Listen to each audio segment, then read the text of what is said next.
Hello all, welcome back to my channel. So in this video we will see about deleterious substances in aggregates. Please do watch my concrete technology playlist where I have discussed about the classification of aggregates based on size, shape, texture and related to cleanliness, soundness of aggregate, etc. So moving on with this topic, so first of all let us know what are deleterious substances. So as the word specifies, deleterious means they are the substances which detrimentally show some negative effect on both the fresh and also the hardened properties of concrete.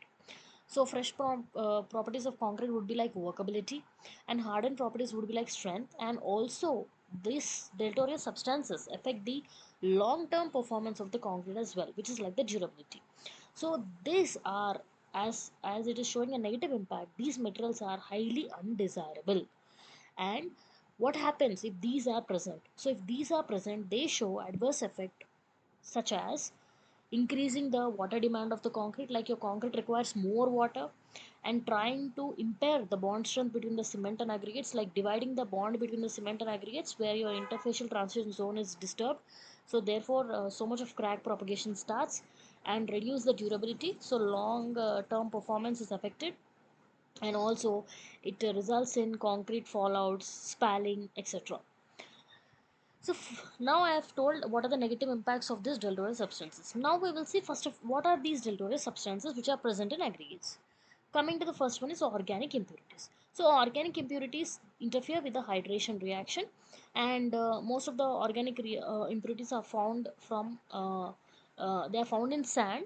When we are using sand as an aggregate, and they compose of the decay of the vegetable matter. Okay, and how to remove this decay of vegetable matter is like you can just wash away the sand, and then this organic matter can be cleaned.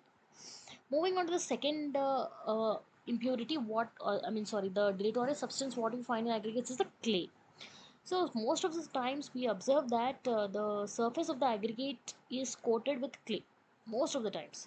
So what happens is that if you add it simply, if you add the aggregates directly into the concrete, so your bond between the surface of the aggregate and the cement may not be good, because there is a layer of clay which is acting like an obstacle. When there is no bond between the aggregate and the cement paste, obviously our bond strength would reduce, followed by the itz would not be enhanced. Then you would affect with initiation of the cracks. And also when you look at a outcome, you see that there would be a reduction in the strength and durability of the concrete. So hence we have to control the amount of clay in the aggregate. So how do you remove clay? Just wash the aggregates carefully so that all the clay which is added to the surface of the aggregate is removed. The next kind of deleterious substance we find in aggregates is that silt and crusher dust. So this occurs when you're using something like manufactured sand, and also when you're using aggregates like a coarse aggregate when you get it from a crusher plant. Again, silt and dust also adheres to the surface of the aggregates, and this silt and dust is very fine in structure. So when it is very fine, it occupies larger surface area, and therefore it will increase a more water demand, and because you need more water for wetting the surface, therefore your concrete becomes highly permeable. And also this crusher dust, when it is adhered to the surface of the aggregate, it can reduce the resistance to wearing, and also it reduces durability. Next deleterious substance is salt. This is very dangerous because salts are present especially in certain type of aggregates, like where you get aggregates from river bodies. Like if you we always get sand from a seashore, right? Seashore or a river shore, etc. But if that sand is containing salts, then it may affect. So for this you have to do some chemical analysis to check the amount of salt content.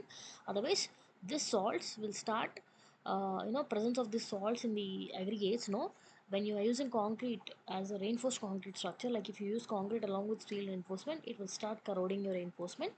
And it also helps in the initiation of alkali aggregate reaction.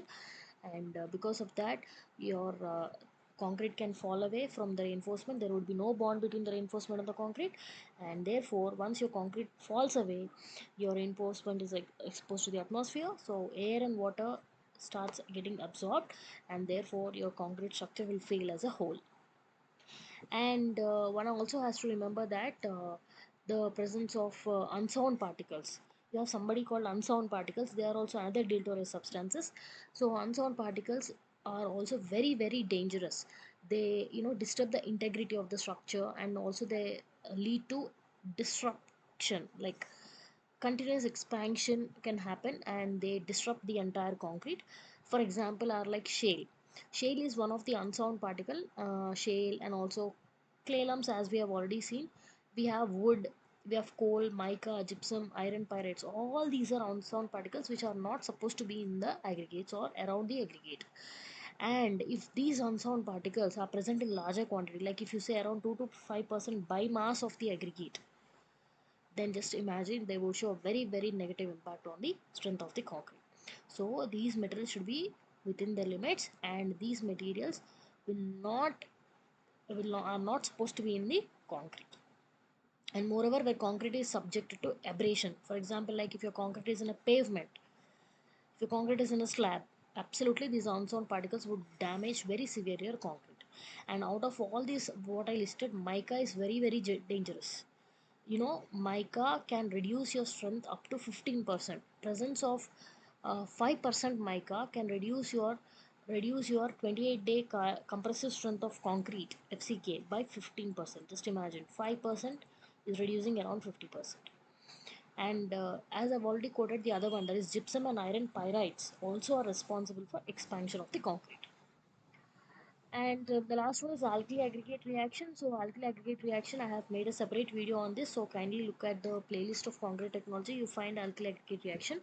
I have discussed what is alkali aggregate reaction, what is the mechanism, what are the factors promoting AAR, and how to mitigate it. I have explained very clearly. Please do watch it, because that is also one of the most important questions frequently asked.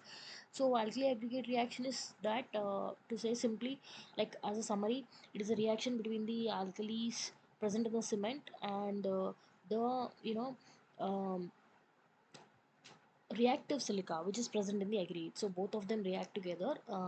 Once they react together, they form uh, gels, unlimited gels of expansive nature. So because of this, your concrete gets disrupted in the form of numerous cracks.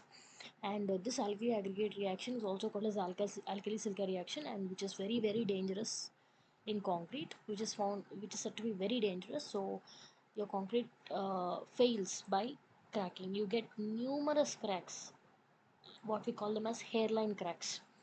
Just if you drop hair on the floor, how it looks like that, you will get numerous cracks in concrete. So this is because of the unlimited swelling type of gel formed, which is due to the reaction from the alkalis of cement, and also reactive silica which is present in the aggregate. So what are the factors promoting this reaction, how to control that is explained in alkali aggregate reaction video. Kindly watch out. So this is about this video, that is the deleterious present particles present inside the aggregate and how do they affect the concrete as a whole. I hope all of you understood. Thanks for watching.